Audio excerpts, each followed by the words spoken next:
Hey bio fans! Anya here from the Biography Wrap, and today, we are going to explore the life of Roberto Baggio through the movie Baggio, The Divine Ponytail, directed by Letizia Lamartire. As the story opens, Roberto Baggio is an underestimated child who has been overlooked for his entire life despite having extraordinary abilities. He plays football from the very young age of 2 years. And as a teenager, he plays for a well-established team, Vicenza, and aims high for his future. In 1985, after a successful career in his town's team, he signs a contract with the Fiorentina club for £1.5 million, making him the highest-paid 18 years old in Italy. He is very excited to share this news with his family, but his father's reaction suppresses his joy. In the course of hunting, Baggio asks his father why he didn't appreciate him, and his father explains to him that if he wants to achieve high goals, he shouldn't be looking for appreciation at every turn. Instead, he should focus on his work without expecting too much. Then he meets his girlfriend Andrea and asks her to come with him to Florence, but she firmly denies it, saying she is too young for this. Baggio plays his last match in Serie C, and during this match, he suffers a serious injury requiring surgery. He wakes up with more than 200 stitches on his knees. Doctors advise him to focus on getting better rather than on playing. Baggio is heartbroken by this accident, and he thinks all hope is lost. However, his father consoles him and tells him a story from his childhood, in which he promised his father he would win the Football World Cup against Brazil for him. Even though he doesn't remember making the promise, he still feels he has to fulfill it to his father, and so he joins the Fiorentina club as an injured player and starts training there in an attempt to play like he used to. 3 years later, on January 1, 1988, Baggio sits in frustration in his room. He has been sidelined from Serie A matches for the past years and has only played 2 matches, in which he managed to get only 1 goal for himself. Andrea calls him and tells him to keep fighting no matter what the result will be, and that she is going to move in with him as soon as possible to support him. Baggio is relieved to receive good news after so long. He goes out to buy some music albums, where the store owner Maurizio introduces him to Buddhism. Baggio decides to give it a try, and from his first day forward, he starts to notice a change in himself and his energy.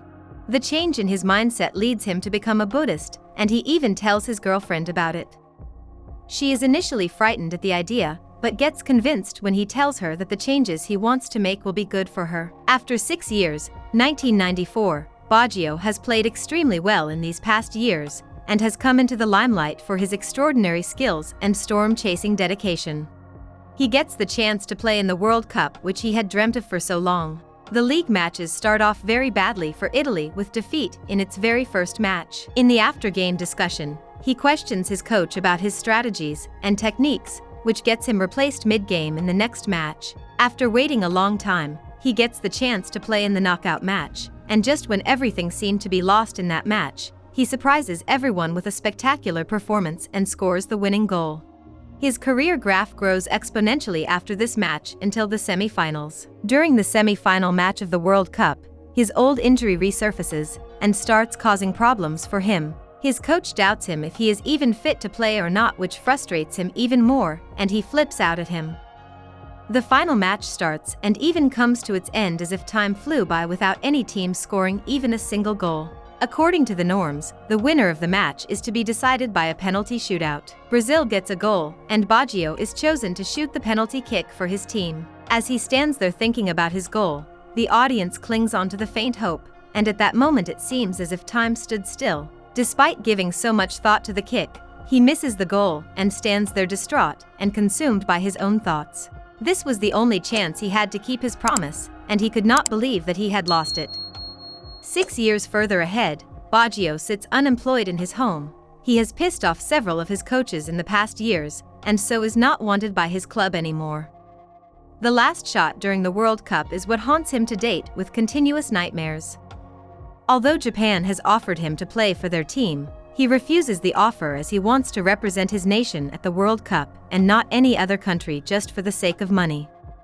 He meets with his manager and tells him that he wants to go to Japan, not to join its team, but to take his own team there and play in the upcoming World Cup in 2 years, which is supposed to be organized there.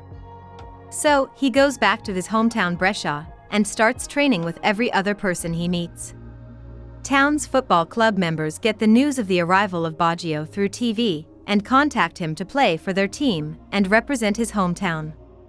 He is asked to lead the team under his captaincy and is given the chance to apply his strategies and methods in the game for which he previously had problems with his coaches during the World Cup.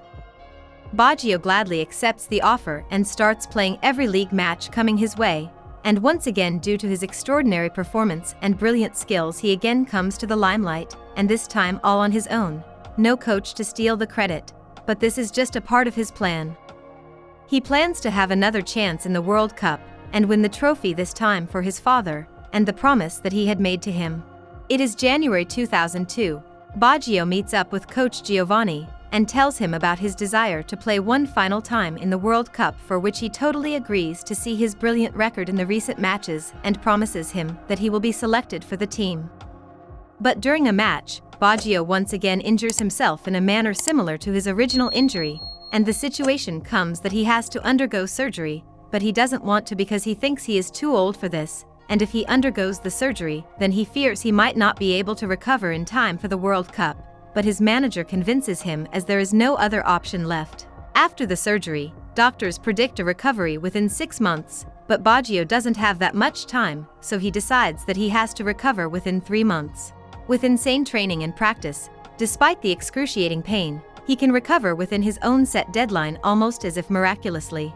He shows a glimpse of his dedication and strong will in just his first match after recovery. He plays amazingly well and wins the match.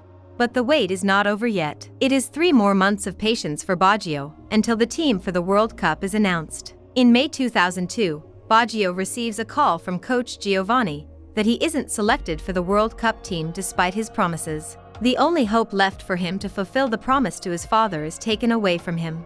He goes hunting with his father, and there apologizes to him for the promise he couldn't keep despite his best attempts, to which his father tells him that he never actually made such a promise. It was just a story he told Baggio at the time when he thought everything was lost, to give him a goal and push him forward in those difficult situations.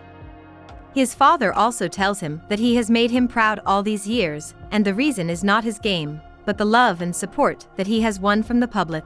While on their way back, they stop at a gas station.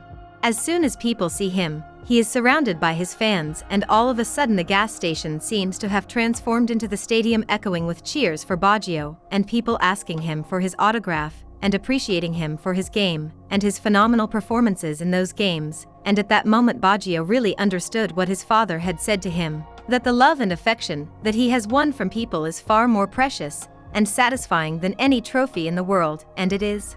That's it from the movie, Baggio, The Divine Ponytail. If you enjoyed it, consider subscribing. Let me know what you thought of this inspirational true story, and make sure to check out this next one.